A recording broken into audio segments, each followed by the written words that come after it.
Ujin e gjallë. Ujin e gjallë ku do marrësh? Te në rrjet, që është ujë i rrjedhshëm, nuk mund ta marrësh.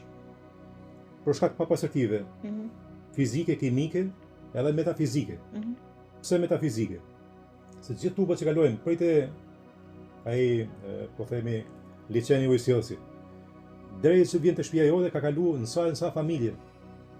Familje që mallkojnë, që shajnë, që konfliktojnë, që ngarkohen me lloj-lloj energjie jo fort mirë. Edhe kjo ka lidhje. Patjetër uji është shumë i njëshëm.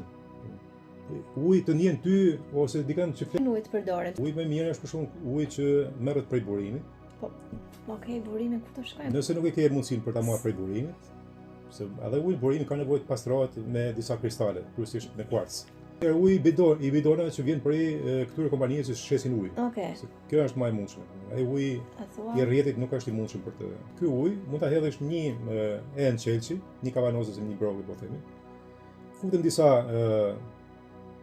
po themi perime ose rrënjë, ginger përdoret kryesisht, kastraveci, për ta alkalizuar dhe për ta energjizuar. Energjia e tokës dhe energjia e diellit që është akumulotur tek këto bim, përcjellet edhe te uji pastaj. Po. Se këto bim mirëfilli vet kanë ujë brenda. Qartë. Plus kanë edhe mineralet, kanë edhe lëndë të tjera. Okej.